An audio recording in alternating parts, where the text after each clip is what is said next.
Good evening, it's your man HRap coming at you. This is a special episode of Rap with HRap. Tonight, we will be talking about violence against women, and we'll be talking about a few other issues about the city of Chicago, homelessness, and other things that are concerning our community. As you know, I speak directly to our community. Tonight, one of the special things we're going to talk about is violence against Black women in Chicago. But this isn't just Chicago. This is probably a national thing. And I know it's a national thing because our women are being targeted. And as I put it in notes, you can reach back as far as Malcom X saying the Black woman is the most disrespected woman on the planet. So what I'm going to do now is show you a video of what we're talking about. And then I'll be back with our special guest, Ms. Taylor. Just a second. Been ignored for years, and Dorothy joins us now live. Well, Jim and Marie, we uncovered some unique facts and figures that revealed for the first time the truth about who criminals are really targeting. It's people who look like me. Our investigation exposes the causes and consequences of Black women at risk. We begin tonight with breaking news. Reports of multiple people shot on the city's west side. It's all we think about. Multiple suspects walked up to the victim demanding his car. Our biggest fear. Breaking tonight, 4 teens, 3 15-year-olds and 1 16-year-old, all shot while on a front porch. Being the next victim of a crime. The man stumbled down the Chinatown platform, bleeding from his neck from a gunshot wound. But what are your chances? We're not just talking about 1 or 2 robberies here. We're talking dozens of them. Who's really the most at risk? Is it white men, white women, Asians, Hispanics, Black men? No, it's not. It's women who look like Tonia Thomas. It's scary. According to Chicago police crime data for 2022, when you look at all the offenses, count all the victims, Black women are the most at risk. It's not fair. Unfair because that 67,000 means 25% of crime victims are Black women, but they make up only 16% of Chicago's population. And when the CBS 2 investigators kept digging, we discovered even more disturbing data.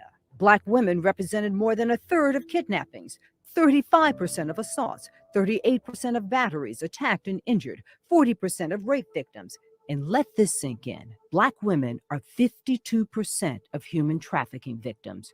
Remember, they're only 16% of the population. To have to navigate through life knowing that you'll potentially become a victim of a crime, primarily because of your race and your gender combined, it's not fair. Thomas survived a rape. This is all the paperwork from the hospital. But she still feels the pain. What happened to me, it won't go away.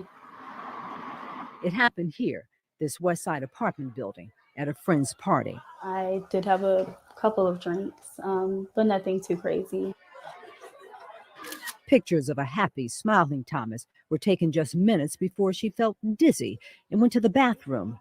The police report details the horrors of the criminal sexual assault. I remember being in the bathroom with my the person who assaulted me, and I remember just trying to get out of the restroom, but I couldn't get out. The car was parked actually right there on the corner, right before the stop sign. Even when it comes to nonviolent crimes and reports where police record race, Black women, I couldn't believe it. like Evelyn Sparks, are targets. Black women account for 24% of property thefts, arson 28%, car thefts 29%. Again, they're only 16% of the population. You could see it out the window. A 2019 Kia, I parked it there every day. but in less than 10 minutes, it was gone. Photos of a trashed Kia found by police an hour later. Somebody to take something that you worked so hard for, it just makes you feel very violated. Why are they targets? Because they're, if you want to call it, easy prey. Yes, yeah. Geneva Brown is a professor of criminology at DePaul University. We just had an unfortunate officer, Preston, who was killed. She was on her way home at 1:40 in the morning, and she was a target of a robbery. Disproportionately, Black women are working third shift jobs. Black women are in communities where there is a lack of a middle class, lack of a economic foundation that would deter this type of behavior. Where they live, when they work, and listen to this, how They are perceived by criminals, put a target on the backs of Black women. You know that you're in a neighborhood where crime is the norm and not the exception.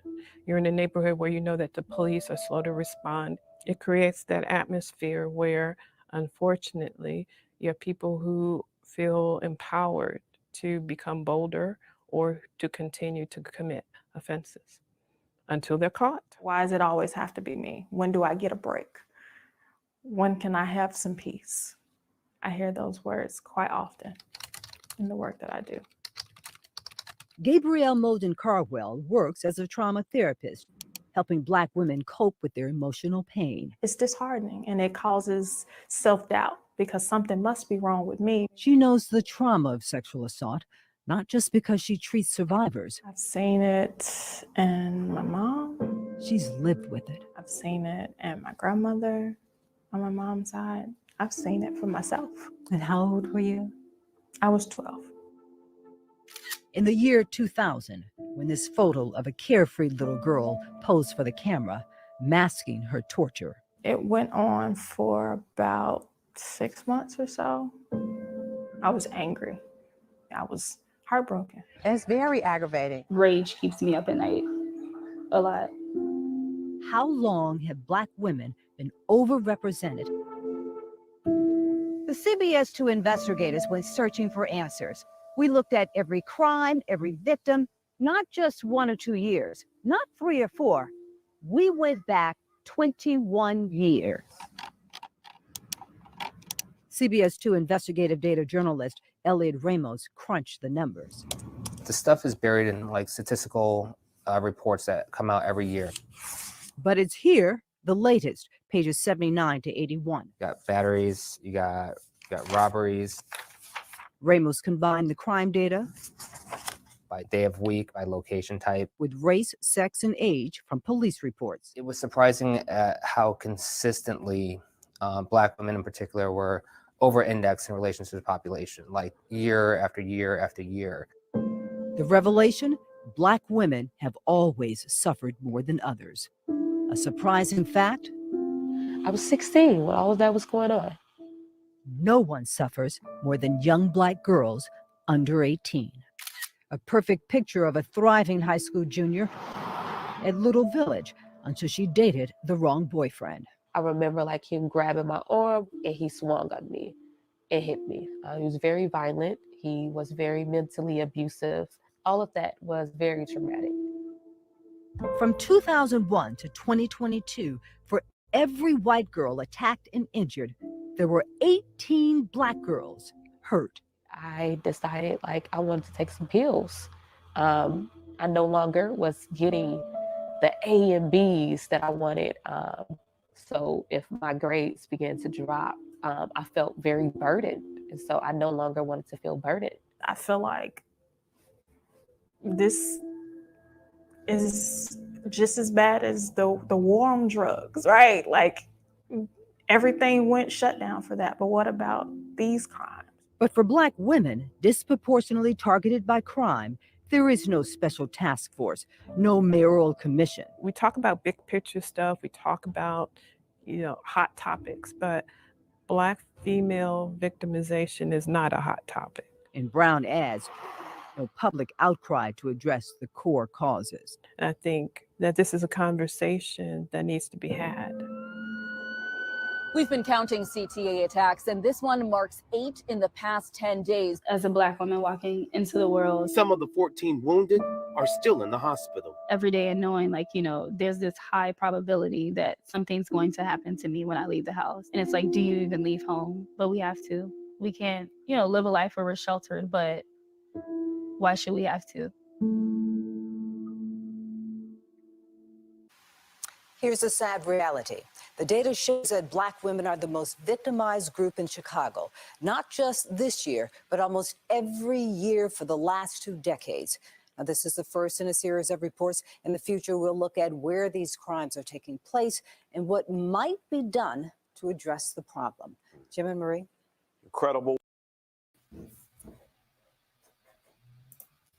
All right, guys, I'm back. I'll be welcoming my special guest, Miss Taylor. She's a community activist. She's a person who has a thumb on the pulse of the community. I want to introduce you to her immediately so we can get the show on the roll. Thank you for sharing your time with me, Wanda. How you doing? Hey, how are you? Good evening. I'm sorry to make you miss your game. I'm good with that. I can miss all the games. The games. Look, I'm usually watching football right about now. Yeah. We all usually watching football. Right. But I definitely see this is a gigantic problem. You brought it to my attention yesterday, and that's why I immediately jumped on it. And I was like, I was ready to fire up yesterday, and I wanted to fire up today, and to let people know that this is something that we need to address. We need to recalibrate. We need to readjust, and we need to bring this to the attention of the community because every one of us has a mother. A lot of us have daughters, sisters, aunts, wives, significant others, and we need to do everything we can to protect you and everybody else of your agenda. And these are the people who we claim to care about. So how are they the number one victims in the city of Chicago and nationwide?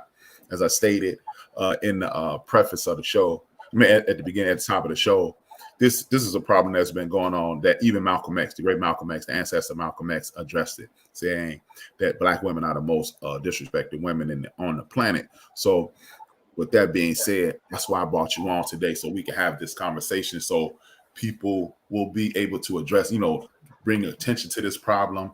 And as we bring attention to the problem, we can get it addressed and hopefully get something done about the problem. Let me bring you over here. I don't want to be this center of attention.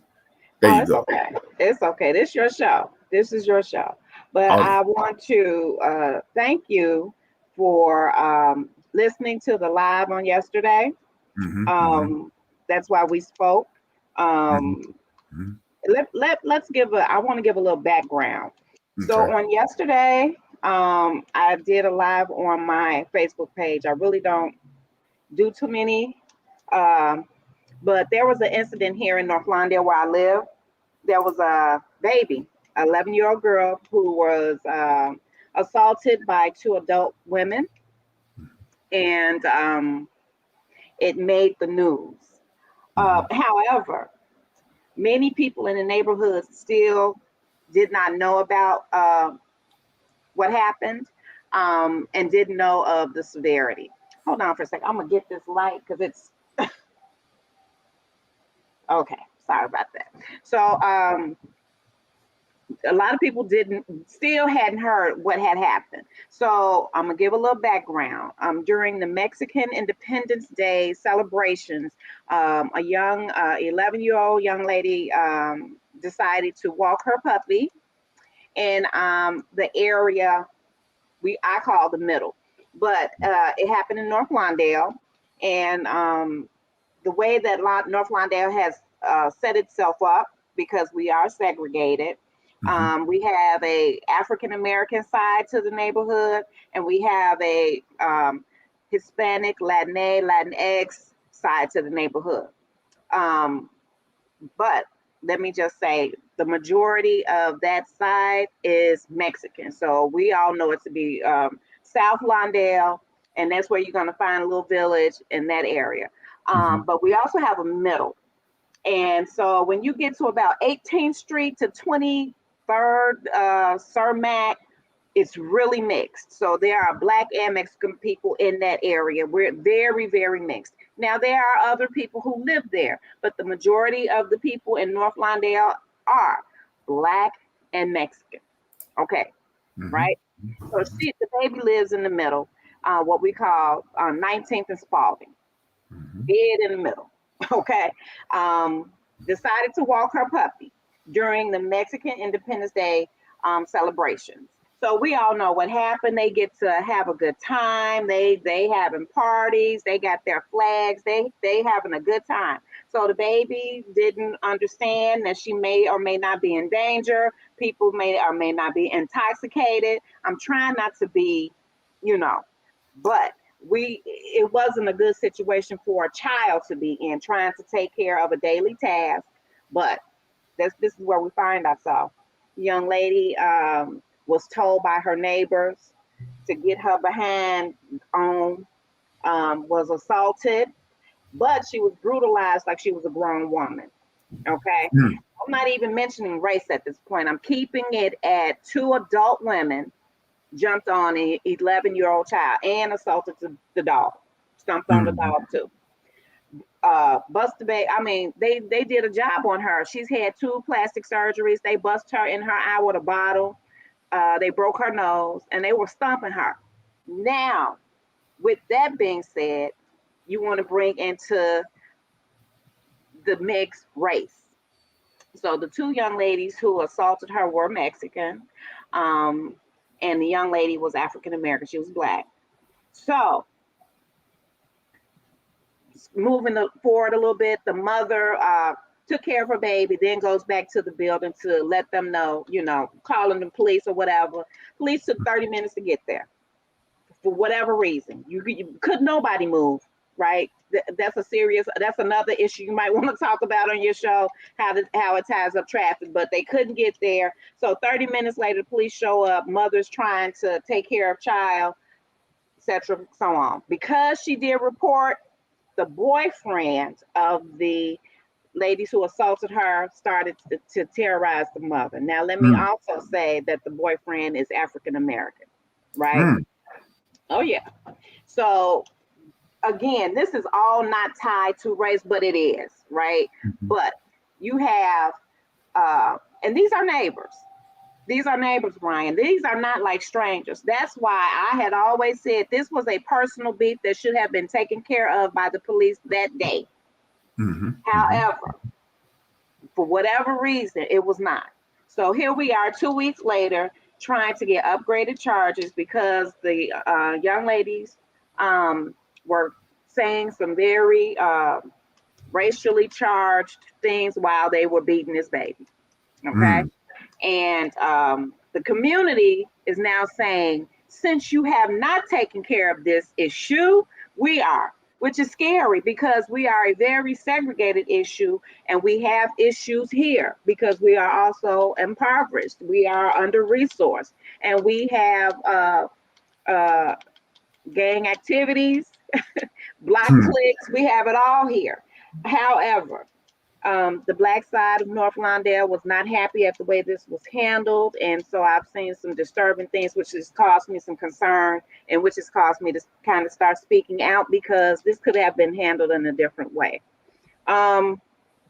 So long story short, I have not heard too much more about what happened. I'm really following the Families League. When they give information, I will too.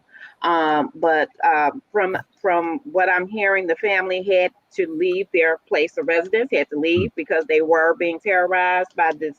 But now the community is talking about stepping in. So they had a press conference to talk about this issue. That is why, and that is how I am tying in that video you all saw. Because a lot of people said they didn't hear about it. They didn't know what happened, right? And I said, this is ongoing. This is ongoing. This is the way Black women and girls are treated in this city, right? And she goes down the list. I was taking notes, but she goes down the list on how we are assaulted at disproportionate rates, almost double, because Black women only make up 16% of the population here. But here we are being assaulted, and let me say, violent and nonviolent crime. We're disproportionately overrepresented in the data. This is not something I'm making up. I've been shouting as long as I've been on Facebook, y'all, something is quite wrong here. We have people who disappear off the face of the earth, okay? And never to be heard from again. They just celebrated that young lady who was a postal worker, Kiara Coles. They just celebrated another birthday. That girl been gone 4 or 5 years. What? Nothing. Disappeared off the face of the earth. That does not happen. That does not happen. Something is not right. And so what I've been saying for years is it is the way that Black women are perceived by everybody else. We can take more pain. It doesn't matter. We're so resilient and don't none but what the hell? Like, really? But this is the way we are perceived. And let me also say, and this is no dig to you, but as Black men, I really believe they don't understand what's going on, honestly, because they've bought into that mindset that we we're resilient, we can do it, it'll be okay. But they're not realizing every people group thinks that way about us. So that's when we become invisible. We become invisible. And so it really needs to, that video you showed with Dorothy Tucker, it's a part 1 of 3. So the next time she does the report, please show it. And if you can, show that first part again, and it, you know, just to get it out there that this is an issue. This is a real issue, Chicago. This is a real issue. We are catching hell in this city, and we need assistance. I want to start with Black men and boys, though, because I really believe they don't understand the gravity of what is happening. Let me interject right here. I definitely agree with you because we, you know, I frequently speak about my mom on my show, you know, and you know how I felt about my mom, and because we see our mothers as superheroes at some point, you know, we understand that. We definitely understand that you guys are not superheroes, and I want you to believe that we think that, but we think, you know, I can't speak for every man in the world, but I can definitely say I used to assume nothing would ever happen to my mother. You know what I mean? Yeah. So, and what we do is we look around, we see like me and my daughter, we talk all the time. We argue all the time. Well, we talk all the time. And I never think anything's gonna happen to Bria.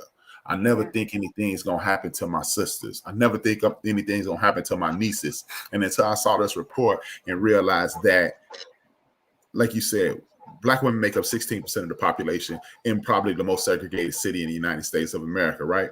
But you guys make up 26%, actually 50% of human trafficking and 26% of violent crimes being enacted against women. So how is it that a quarter of the women are being attacked in the city of Chicago are Black women, and half the women who are being abducted and taken into another place, another zone, and potentially put into and made as sex, put in a sex trade and things of that nature are women, and we're not up in arms about it. But you don't see it. You don't see us being bent. You don't see. You always see white women.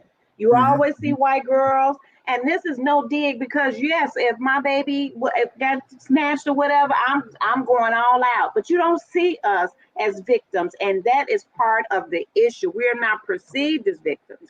We are invisible, and we have to figure out a way. And I'm saying start with us. I don't care what nobody else think. I'm saying Black man, Black boy, please help us, because we are here. Like you said, we're your mothers, we're your sisters, we're your aunts, and we are in danger. We are in danger, and people really don't want to say that out loud, but we are in danger. It's a program on HBO. If I don't know how many people have HBO or HBO Max. If you don't have it, you know me, call me. I give you my email and your password. You can watch it. It's a program held up by this Black woman in Baltimore. And in Baltimore, there's a project called the Missing Child Project or the Missing Woman Project. Understanding that when women in our community, this is nationwide, when women in our community go missing, they instead of saying they've been abducted, they say they were runaways and things of that nature. So we're being discarded on all levels. And I want to stop you from saying I don't want to be bothered by anybody else, because I do this, as Kid Allen said when he was on, I do this show with intention. And if we offend anybody, that means they're not listening. Me and you are talking about the people who look like me and you and part of the community. We're both on the west side. I was raised on the north side. So and we both have residence on the west side currently. So if you're offended that we're speaking up for our people, you're part of the problem, not part of the solution. So you don't have to correct yourself anymore, Wanda. We're talking to Black men. I unapologetic. Don't get me to going, because you know how. Don't get me to going. Hey, don't get me to go, because see, this is the problem. We don't want to step on toes, and it's time for toes to be stepped upon, because God forbid, look, me and you've known each other since the 80s. God forbid anything happen to you and people like Rhonda, who's in the chat room, and all the people that we commiserate with on a regular basis. Anybody that we know from the West Side, anybody we know from K-Town, any place, North Lawndale, Austin area, Inglewood, or any place else that we found ourselves in the city of Chicago. Because once, look, it doesn't have to be my daughter or your daughter abducted. Understand, when someone is taken, that means we are potentially your daughter and my daughter in line next. Yeah. And as I stated, we're speaking about the west side of Chicago. We're speaking about the south side of Chicago, but this is a national issue. Our women are under attack, and men, brothers, uncles, fathers, nephews, cousins, it's time for us to step up. And I definitely need, that's why I did this immediately. I didn't want to wait a day. I don't want to, like, remember, I asked you, let's do it tonight. Because it's something that needs to be brought to the attention of everyone in our community. And I'm looking at all the men that came in here, all but one has daughters, and the one dude that doesn't have a daughter, he just had a granddaughter. So, and we all have mothers. So this is something that needs to be addressed on a regular basis. That's why I say anytime we speak about anything of this nature, we need to talk about it, and we don't need to apologize that we're speaking up for our community, because guess what? As you stated, our Latino brothers and sisters shut this city down back-to-back years. I get my hair cut on Cicero and Cicero and Madison. It took me an hour, 45 minutes to get to 14th and Morgan. Yeah. That same weekend, that young lady was being accosted. Being beat up. And we don't know how many. See, here's the thing. That was the one incident that made the news because it was so terrible. But we're not talking about, like you saw in the video, the young lady, she was accosted at a party. And I'm not, let me also say, I'm not throwing in race. I'm not doing with this crime thing. I'm saying Black women, right, are being attacked by everybody. It's not just one group. I'm saying Black women are being attacked by everybody because we're perceived in a way where it rolls off our back. That is not true, America, the Chicago. We are getting our behinds beat here, and our numbers are starting to dwindle because we're being attacked and not defended. And my whole goal is to get this message out, because I really believe, and I'm telling you, I'm being honest, I really believe people just don't know about it because Black women are invisible in this city. And it's not, and for you, I know you are aware because you do this work. But when, like you said, when men are going to work, they're doing daily life, they are going back and forth, oh, ain't nothing gonna happen to my baby. Sir, most people don't understand tragedy until it bites them in their ass. Okay, this is happening. It has been happening, as you saw for the last 20 years. We've been getting our butts toe up here, and it is time for us to take a step back and say, listen, I don't mean no harm, brown lady, Black and brown. This is not a coalition. This is not what we're talking about today. This is about Black women who are we are being devastated here in this city, and it's about time that we started speaking up for ourselves and making everybody aware. So if you can get Dorothy Tucker, I will write her and let her talk about those numbers that she found, because she has other stuff, but let her talk about it. This is not just about just me, but this is me trying to get the word out about what's happening to us here. Yeah. Exactly. And this is something like, again, we hear about the gunshots, we hear about the carjackings, we hear about the men, but we hear this fictitious statistic that I fight against every Tuesday, Black on Black crime, which is a lie in itself. But we never hear about women being accosted. That's why anybody who's close to me, they know, hey, my lady, I'm like, look, I got one request. When I at hello, don't go outside after dark. Yeah. Because it's too much distance between us, for me to get up, get gas when the sun up and things of that nature. And these are the things we have to put ourselves in better situations as a community. Yeah. See, we always hear about the police shooting Black men, and look, the police shooting Black men, that's another tragedy in itself. But guess what? It will be no more Black men if we keep letting people kill these Black women. Kill our women and steal our girls. I'm trying to tell you. And it says in the story, we're easy prey. We are basically, and so this is why my line of attack is to make sure everybody knows what's happening. And then we need to support our single moms. We need to support them, because not only are they raising young people, however, but they're doing it in an environment, when I tell you, it is some of the most sick, the most diabolical scheme I ever seen America produce. But to make a parent by themselves, and let me just say, I've been there, I had to do it. But when I think about the social determinants, and I hate to use those kind of terms because I want people to understand what I'm saying, but when you are it's almost like being put in the pit of hell and say, try to do your best. Do your best. You're under resourced. You ain't gonna have it. No affordable housing, no groceries, no food, no. It's like, what are we supposed to do? And then on top of not having resources, everybody around you is gonna attack you. You know, so there's no win. And so I'm saying those two things we can do, make everybody aware of what's happening, and find some way to support single moms who have no protection. Let's start there. Let's do those two things. And that's the thing. And it's enough of us to do it. You know, a lot of people, again, we see our sisters and we buy in, like I jokingly say Black people are the pit bulls of the world. You know, we're very nice, we're very kind, we're very welcoming, but we have the reputation of attackers and killers and destroyers. And we've allowed that very same mainstream media that I fight against, again, every Tuesday, I'm fighting against the mainstream media with these narratives about us and our inability to do things. And we've allowed people to tell us that our women just chicken necking all the time. And they got to, you know, you get a sister get hit in the head with a brick, whether she was right or wrong, you hitting a woman in the head with a brick, bro. Wanda, me and you both know in K-Town, you hit somebody in the head, you hit a sister in the head with a brick. I don't care if she a drug addict, you was getting it back in the day. I'm telling you, because again, the whole narrative has changed. I don't know where it went left. I don't know. But again, this has been 20 years. And I do say, wait a minute, I can't share anything. I wish I could.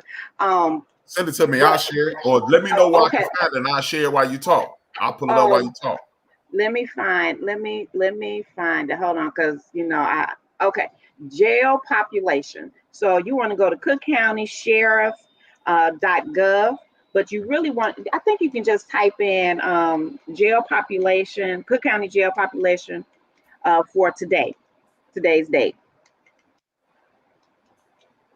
You are going to see where our help and where our because you have, it's part of, like I said, the diabolical plot, but it is part of why we're not protected, because a lot of our men, hold on, it says here 7,000 and some change.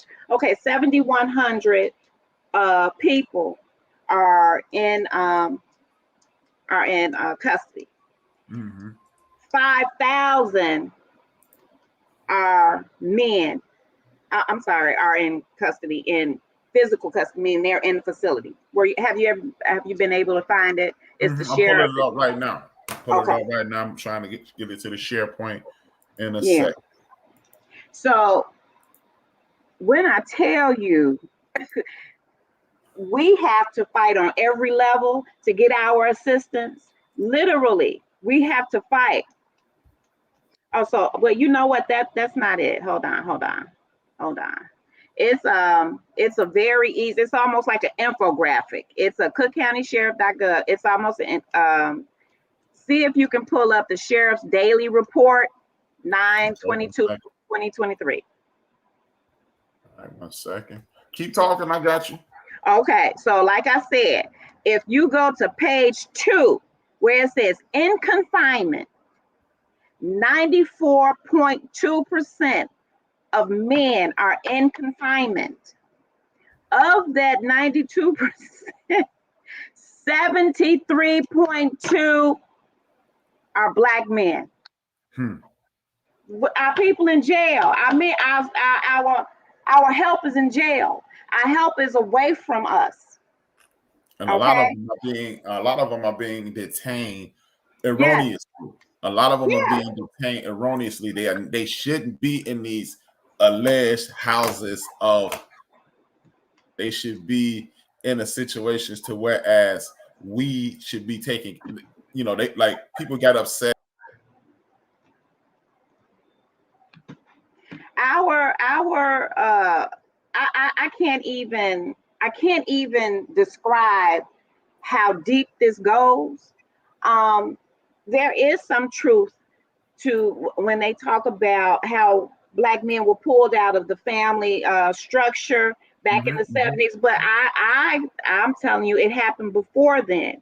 But this was government intervention when women were trying to feed children with public assistance, and that was part of the deal. If you took public assistance and lived in public housing, the guys couldn't be there. These are all causation. This is all the what happened. This is it. Because I promise you I don't want to use technical terms, but this is all of that. Residual effect. Yes. Removing men from the home, the residual effect of defunding academic institutions. I speak about that on a regular basis. Like, I got into football and I was able to go to school and play football and things of that nature. But I wanted to play the saxophone. I wanted to play the trumpet. I was lucky enough to bump into coaches, Willie Green and Fred Thomas and things like that. And they took care of me. But what about the young men that didn't? What about the young men who didn't have an uncle who had a cup of coffee with the Spurs and stayed on top on? What about those young men? It's too many people who don't have alternatives as I did. I don't remember being hungry. I had friends who were hungry. Right. I remember being, without. I had friends who were. But that's your support system. And again, even if you didn't have family, we still had support systems. And even though support systems have been under attack, but I don't know if you can get to your email. I replied on that email you sent the link for me to get on. Keep talking. I got you. No worries. Yeah. And so even though support systems have been under attack, there have been a study on every level about things that could be done. A child can have 5 mentors. That's the support system you're talking about. So then here come these nonprofits and whatever saying, oh, well, we can do this job better than you can. When people really used to just do it. We used to just do it because even though our families were under attack, we still had our support systems that kept us kind of glued together. But what I'm telling you, in those 80s and 90s, when that war on drug hit, that was like it just really devastated. It devastated us. Devastated us. So this part, what you're showing now, is part of the mass incarceration of our people. And so even though there have been some gains to decriminalization of weed and all that old kind of shit, it's helpful. But these numbers were sky high. So this was yesterday. Okay. But if you move it on down, so you can see that bar, that page 2. Page 2. See that's it there. So you talking about people who are in confinement, their race distribution, Black men are in jail. Black men are in jail. Or they are so far out of the system and so far removed. And this has been going on for decades. Do you know what kind of trauma we're dealing with? A lot of these people don't even know what a family unit is looking like at this point. We have to start from scratch, literally. And look at the age. Look at the age. I was just about to touch on. Look at the age. Our young people.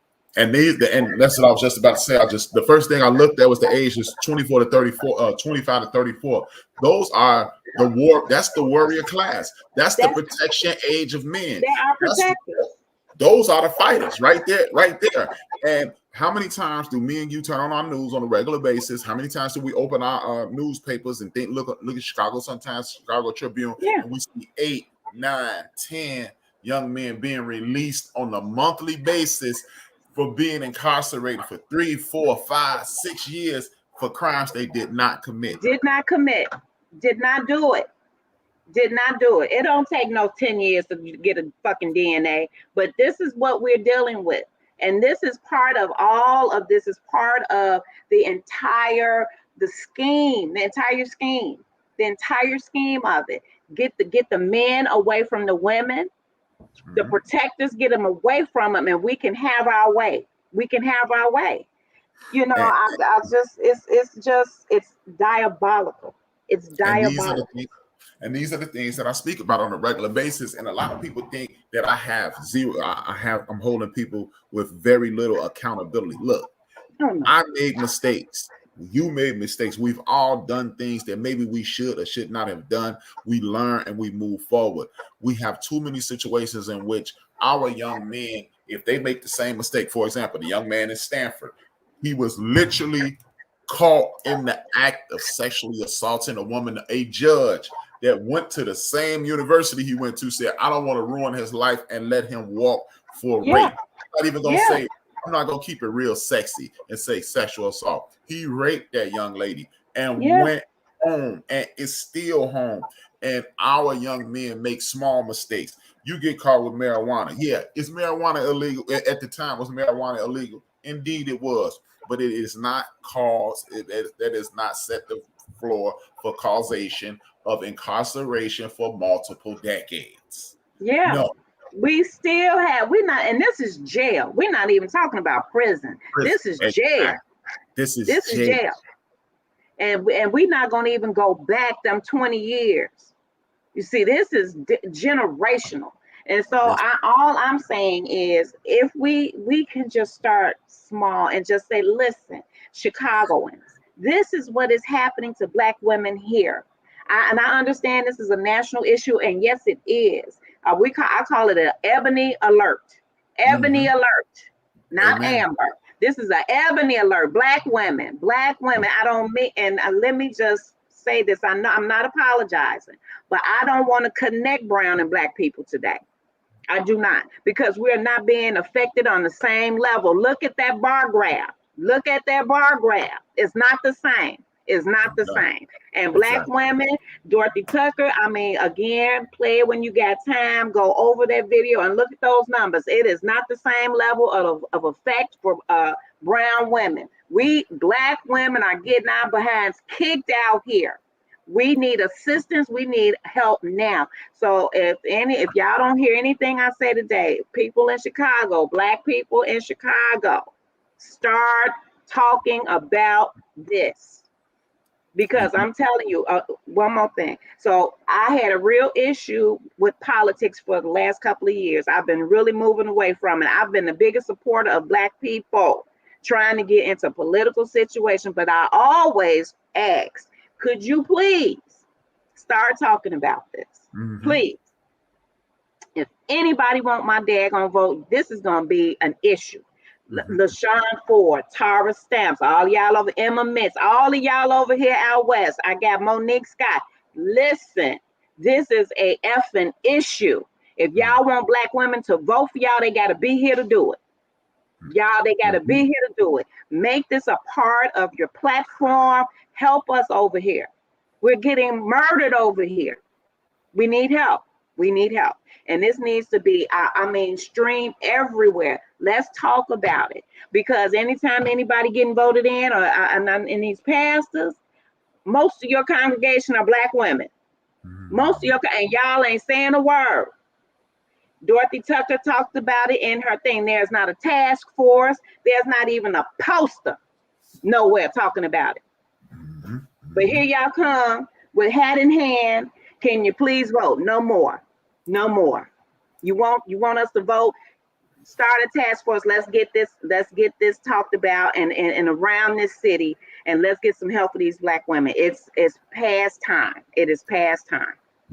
And this is another thing I always attack. You know, we have this thing in our mind: voter fatigue, election fatigue. Do you have life fatigue?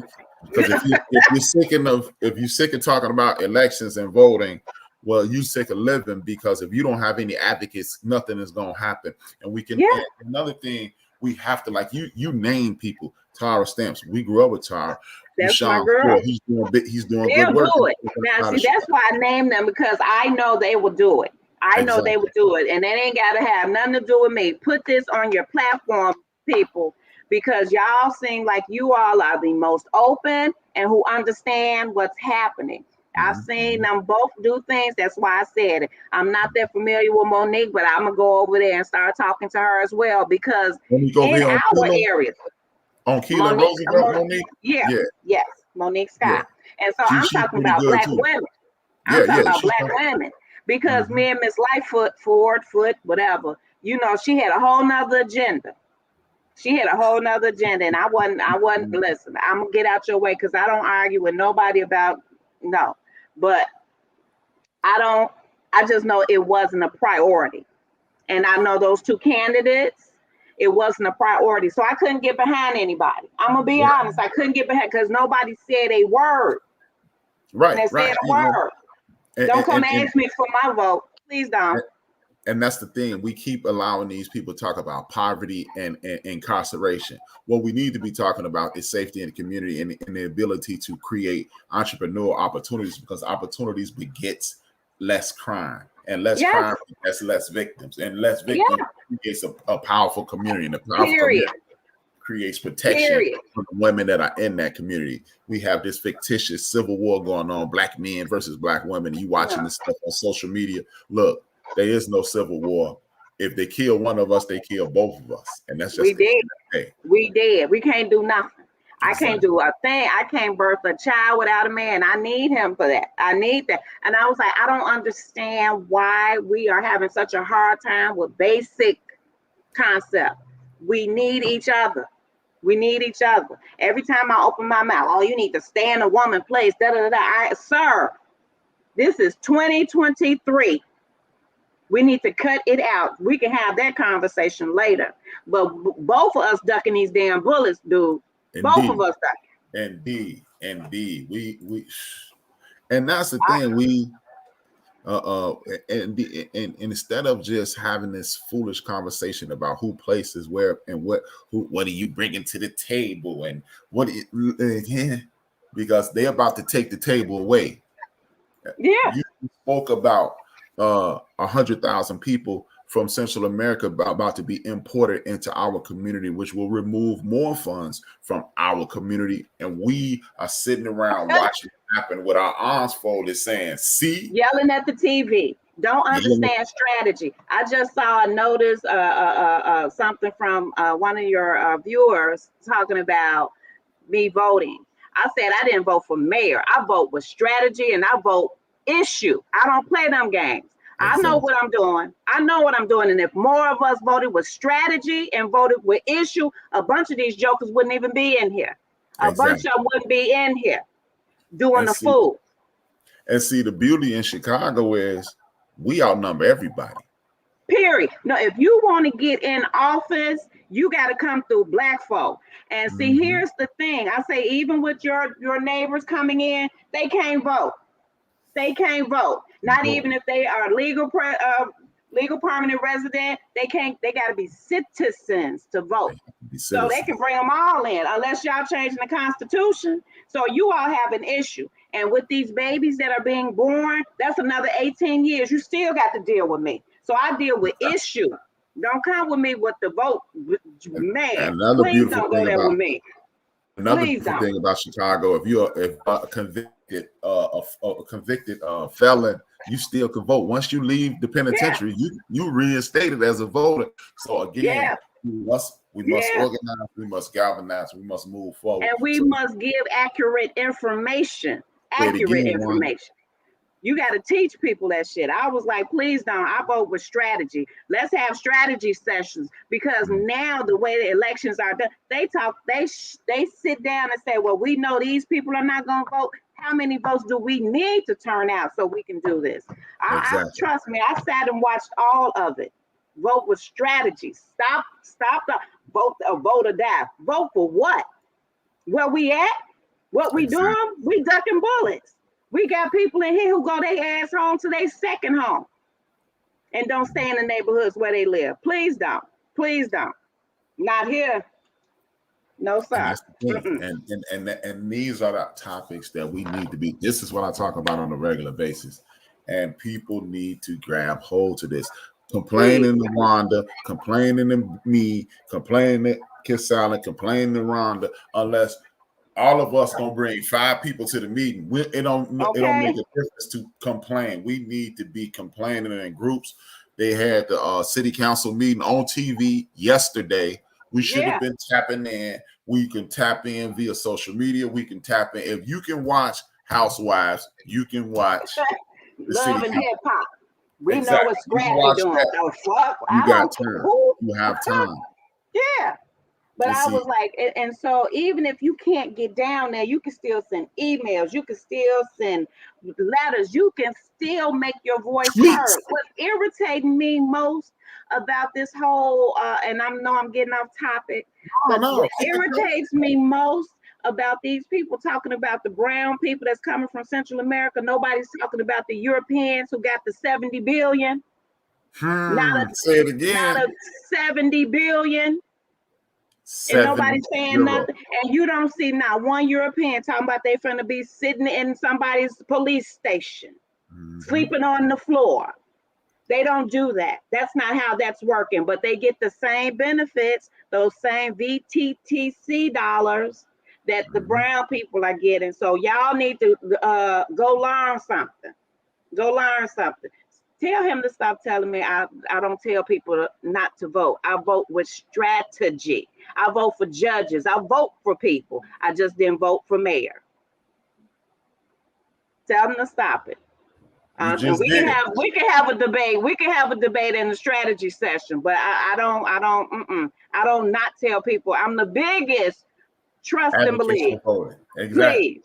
But I vote with strategy. If you want to get rid of somebody, let's sit down and talk about it. Let's talk about how to divide up that ward. Let's see how to go, what he won with last year and what we need to do. But I don't tell people not to vote, sir. That's not what I do.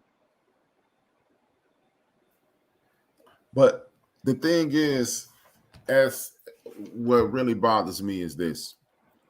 We complain about, as you stated, we complain about our brown brothers and sisters coming from Central America, from Venezuela. They're sitting in front of police stations. They're getting our money, but we're only complaining to each other. Yeah. We refuse to, like, it's too easy to check in with these people now. See, we used to have to go down to City Hall. We used to have to go down to City Hall and hope for a city council meeting. We used to have to wait. We used to have to make phone calls. You can tweet these people now. Tweet. We can go on their Facebook page. They DMs, the whole everything. Exactly. I was like, y'all need to cut it out. But there's no more room for excuses. Let me just so while we're talking about our Venezuelan neighbors, they're not the only ones who are coming. Please, may I just please say that, even though they are the majority of the folk who are being let in at this point, asylum seekers, they're seeking asylum, but they're not the only people who are coming. Everybody's coming. Ecuadorians, Hondurans, Colombians, everybody is coming because they understand that southern border is pretty much open. Okay, they're open. The cartels are trafficking people. So the monies that they are getting are federal dollars, but they're not the same monies that we would get on a regular basis, our people. But it does come on a SNAP card. But it's called, because I had my notes today. Let's go. I got time today. I got time. Time is what we definitely have. So they're coming in seeking asylum. They're going to ask America, can they stay here? Because Venezuela is in a political uproar, okay? But they are victims of trafficking, torture, and other serious crimes, VTTC. So those are the dollars that the federal government has put aside for those things. That is not just for Venezuelans, but it's also for the Ukrainians or even our own people who are victims of trafficking.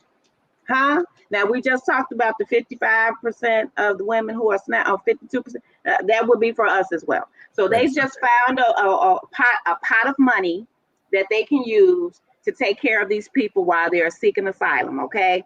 But we can use them too. But there's an entire list of people who can seek refuge here in America. We got people who are on U visas, T visas, asylees, refugees, legal permanent residents, VAWA self-petitioners. Those are people with domestic violence. Individuals granted parole. So it's not just jail. That's not, but it's a different kind of parole when you're coming from another country. Cuban or Haitian entrance, withholding of deportation, conditional entrance, unaccompanied immigrant child and special immigrant juvenile status, temporary protected status. Those are your Venezuelans. Certain Amerasian immigrants, people with Iraq or Afghan special immigrant visa status, certain American Indian born in Canada, individual who is undocumented, individual with active DACA status, DACA. So these people can utilize those dollars to live. Okay, what Rhonda say? They're coming to Chicago when Chicago isn't taking care. Okay, so here's the thing. Now let me explain as best I can. The federal government is supposed to be taking care of them both, right? The federal government, as we all know, are slow. They're slow. So they are sending monies. They just don't send enough. So what Chicago has been forced to do is fill those gaps with our budget. Now, that goes against what the sanctuary city is, because that sanctuary city status is supposed to save us from having to dig in our budget, because the federal government say, oh, you're a sanctuary city, here's some money to take care of that. But they haven't been sending enough. So that has forced the administration to plug holes, right?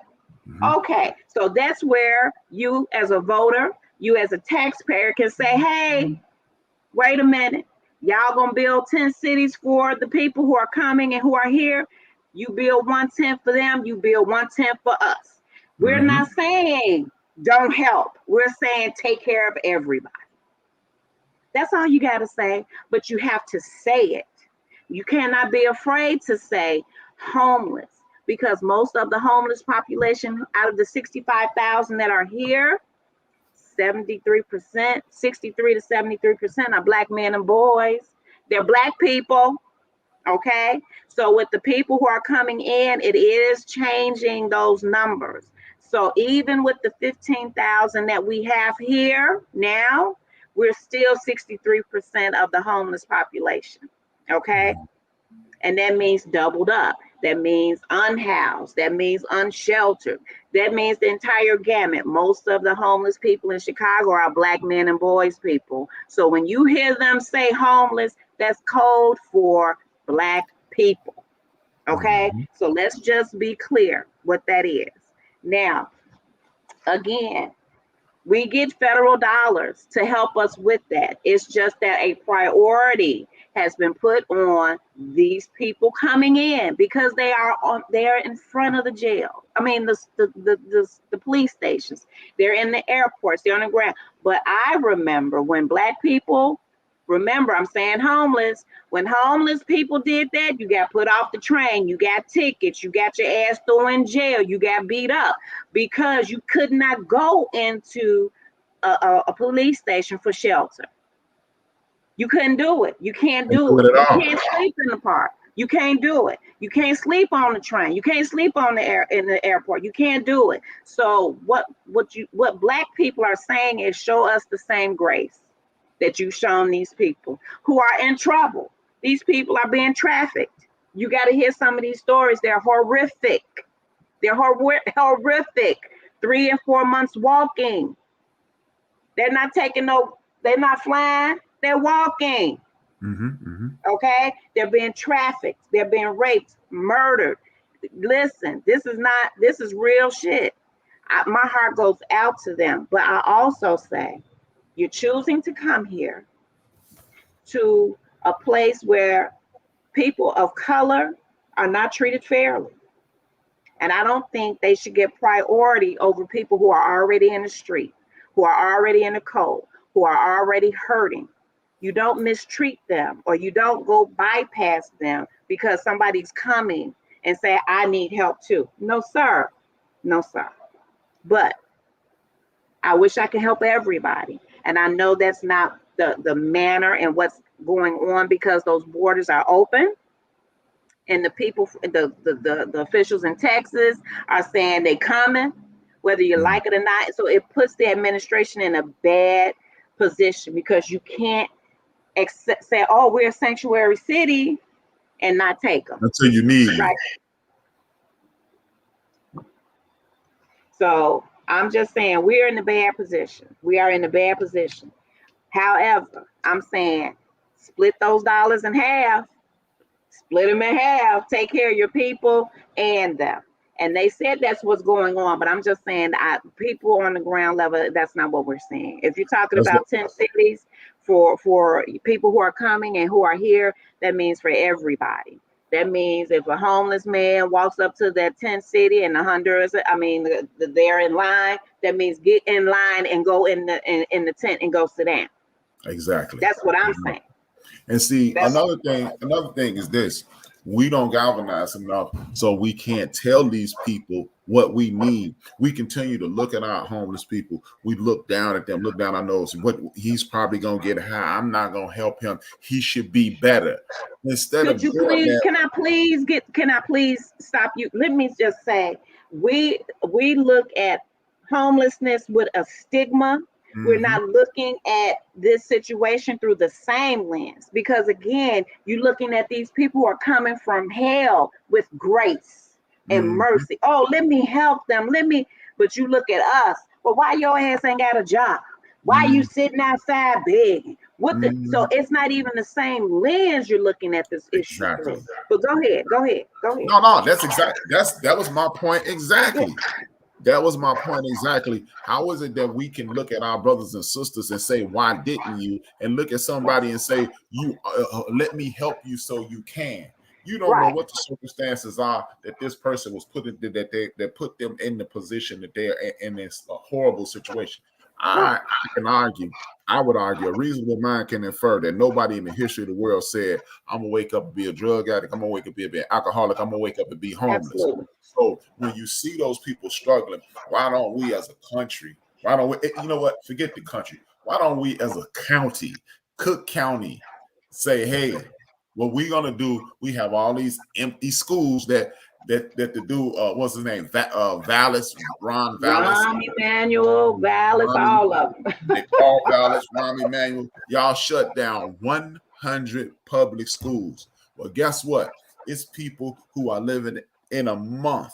It's going to be people living in conditions of 25 to 30 below zero. And you have buildings that are not being used. You could be using them as rehab centers. Guess what? You'll be creating places of employment. I mean, it's so ridiculous in this city that the mayor said, hey, we have all these food deserts. Let's open up some grocery stores and put them in the name of the city. And they call them a communist. Do you know how many places of employment you would create with this technique? You would be people in better situations. As long as you hire regular people and not city workers. Exactly. As long as you hire the neighborhood people, you're right. I was like, because I was like, they don't have to be in a union. Just let the people go work in the stores. Yeah. Exactly. So I saw that. You got 13,000 foreclosed homes in Inglewood alone. 13,000. You could be putting people to work to rehab those homes and make those public houses instead of putting them in projects. Those little black pigs, those little guys who standing on the corner can rebuild a block. Let them rehab the houses. I've had friends who talked about for years. He'll be a good person to have on your show, Mark Carter. He talks about all of that, trying to give young people those opportunities. And while you're doing that, mentoring them so they can stay out and knocking us upside the head. So I can go to the bus stop and go to work. They're at work. We won't bother each other. But it's too much like right. It's too much like right. It's too much like common sense. It's too much. Indeed. And it's just a situation to whereas these things, as the things that you've covered, the things that I've covered, they're easily repaired in the event that you take the time to have conversations and come together. How many cookouts we go to a summer? How many parties we go to a summer? How many card games we go to every weekend of every year for the last 30 years? And nobody's talking about this because, as you stated before we came on air, we chasing the bag. but it's been a bag put over our head, and we get beat across our head with that bag over our head. And you can continue to chase this bag. You can continue to tell people what they should do, or what you can do is pump the brakes, take a deep breath, and look around and try to do what you can do. Because guess what? All of us have someone who's in a bad, either been in a bad situation or currently in a bad situation. You wouldn't talk to your sister, mother, uncle, aunt, cousin, niece, or nephew like that. So don't talk to your neighbor the same way. Right. And until we start thinking that way, we will continue to suffer the consequences of not doing for ourselves. I don't even know how to say nobody's better than the next person, but that we're suffering from, I'm better than you because I work here. I'm better than you because I'm not outside. Sir, ma'am, let me just say this. That stuff can be taken away in the blink of an eye. You can have anything can happen and it'll be gone. Then what? What does your support system look like? Let's spend time building support systems, please.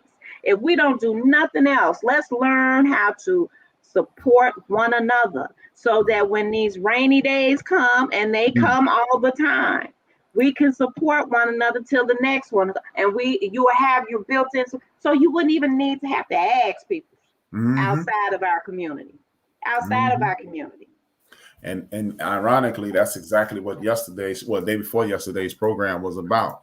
If we start putting together the resources that we have instead of competing against each other and competing against culture, we can do this. It's over 60 million of us. Yeah, only 45 to 50 million of us registered with the Census Bureau, and we know why, because we're afraid of putting in paperwork, even though their laws set up that they can't cross-reference the census with any other federal or county agency. But we don't know that, so I'm not going to mess up my Section 8 trying to fill out a census form. So and tell them you need a hospital in your area, or you need some. That's how you get your money for you. Right, you're not even believing in these things. That's a pipe dream. Something else that we need to do: educate each other on how civics work, how governmental programs work, or how you can incorporate with every community business in our community. We don't know these things, and we can't we can't judge each other on things that we don't know. And that's what we consistently do, because we see ourselves as the magic Negro, because I made it. So you think they allowed you a little breathing room. Exactly. But before we end our conversation, I really would like to say thank you for letting me vent. And I'm definitely going to send some people your way to have conversation with you about building our community. I'm intentionally saying thank you again about being intentional about helping Black people. That's real big with me. And I know people get tired of me, but I'm just saying, we have nothing in our cup. We have nothing in our cup to share. So how do you share with the people who are climbing on your back, taking what you have and building there? And I'm not hating. I'm just saying, hold on, y'all. Tell them, hold on. You're going to help when you get yours in order. Ours are not in order. So I appreciate you talking about issues with Black people, because that's just first and foremost. But I do want to say, if I can say it again, please help us get the word out about these devastating numbers and what's happening to women here in Chicago. I know you do have an international or a national voice, but I really would appreciate if people just understood what was happening. And so in a language that they understand, that Black women need, all hands on deck right now. And what I'm going to do is show that video one more time. Yeah. When you close out, I'm gonna show the video one more time, and then we'll be done. I'm done. Let them numbers speak for themselves. Please share it. Anybody who's watching, talk about it, share it, have a conversation. I'm very easy to reach. Just have a holler. I'm really not mean. I really am not. But you can tell them, Bill. I'm calling you Bill. Oh my God. It's cool. Brian. It's cool. Let them know you know me. You know what I am, what I do. I'm 100% pro-Black, Please, people, please. Let's get that Unapologetically. together. Listen, if I could just this That's is my right. house. That's what it If is. my hair would do it, I would. You know, I know I'm looking a little European. I'm a little yellow, but it's okay. But It's trust all me. good. It's all good. Well, again, thank you, Wanda. again. I'm gonna show this Yeah. video on our way out. It's been a Okay. pleasure having you. I look forward to having you again. Everybody, pay attention to this video I'm about to show. This is the end of the bench. I am HRap B. Thank you for tuning in. I'll see y'all tomorrow with the Chief Seats. We gone. That's been ignored for years, and Dorothy joins us now live. Well, Jim and Marie, we uncovered some unique facts and figures that revealed for the first time the truth about who criminals are really targeting.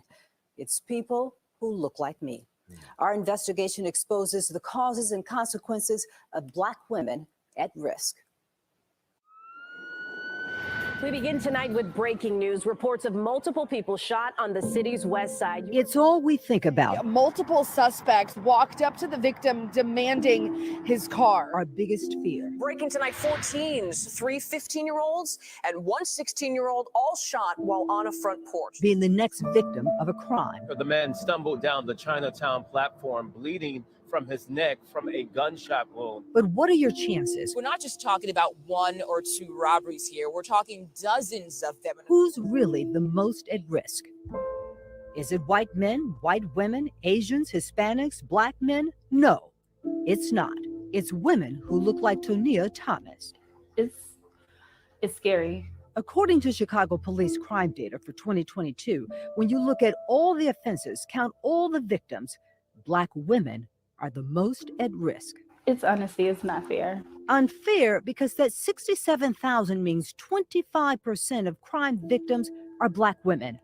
But they make up only 16% of Chicago's population. And when the CBS 2 investigators kept digging, we discovered even more disturbing data. Black women represented more than a third of kidnappings, 35% of assaults, 38% of batteries attacked and injured, 40% of rape victims. And let this sink in. Black women are 52% of human trafficking victims. Remember, they're only 16% of the population. To have to navigate through life knowing that you'll potentially become a victim of a crime, primarily because of your race and your gender combined. It's mafia. Thomas survived a rape. This is all the paperwork from the hospital. But she still feels the pain. What happened to me, it won't go away. It happened here, this West Side apartment building, at a friend's party. I did have a couple of drinks, but nothing too crazy. Pictures of a happy, smiling Thomas were taken just minutes before she felt dizzy and went to the bathroom. The police report details the horrors of the criminal's sexual assault. I remember being in the bathroom with my the person who assaulted me, and I remember just trying to get out of the restroom, but I couldn't get out. The car was parked actually right there on the corner, right before the stop sign. Even when it comes to nonviolent crimes and reports where police record race, Black women, I couldn't believe it. like Evelyn Sparks, are targets. Black women account for 24% of property thefts, arson 28%, car thefts 29%. Again, they're only 16% of the population. You could see it out the window. A 2019 Kia. I parked it every day. But in less than 10 minutes, it was gone. Photos of a trashed Kia found by police an hour later. Somebody that takes something that you work so hard for, it just makes you feel very violated. Why are they targets? Because they're, if you want to call it, easy prey. Yes, yeah. Geneva Brown is a professor of criminology at DePaul University. We just had an unfortunate officer, Preston, who was killed. She was on her way home at 1:40 in the morning, and she was a target of a robbery, disproportionately. Black women are working third shift jobs. Black women are in communities where there is a lack of a middle class, a lack of a economic foundation that would deter this type of behavior. Where they live, when they work, and listen to this, how they are perceived by criminals put a target on the backs of Black women. You know that you're in a neighborhood where crime is the norm and not the exception. You're in a neighborhood where you know that the police are slow to respond. It creates that atmosphere where, unfortunately, you have people who feel empowered to become bolder or to continue to commit offenses until they're caught. Why does it always have to be me? When do I get a break? When can I have some peace? I hear those words quite often in the work that I do. Gabrielle Molden Carwell works as a trauma therapist, helping Black women cope with their emotional pain. It's disheartening and it causes self-doubt because something must be wrong with me. She knows the trauma of sexual assault, not just because she treats survivors. I've seen it in my mom. She's lived with it. I've seen it in my grandmother on my mom's side. I've seen it for myself. And how old were you? I was 12. In the year 2000, when this photo of a carefree little girl posed for the camera, masking her torture. It went on for about 6 months or so. I was angry. I was heartbroken. It's very aggravating. Rage keeps me up at night a lot. How long have Black women been overrepresented? The CBS 2 investigators went searching for answers. We looked at every crime, every victim, not just 1 or 2 years, not 3 or 4. We went back 21 years. CBS 2 investigative data journalist Elliot Ramos crunched the numbers. The stuff is buried in like statistical reports that come out every year. But it's here, the latest, pages 79 to 81. You got batteries, you got robberies. Ramos combined the crime data by day of week, by location type, with race, sex, and age from police reports. It was surprising at how consistently Black women in particular were over-indexed in relation to the population, like year after year after year. The revelation, Black women have always suffered more than others. A surprising fact? I was 16 when all of that was going on. No one suffers more than young Black girls under 18. A perfect picture of a thriving high school junior at Little Village until she dated the wrong boyfriend. I remember like him grabbing my arm and he swung on me and hit me. He was very violent. He was very mentally abusive. All of that was very traumatic.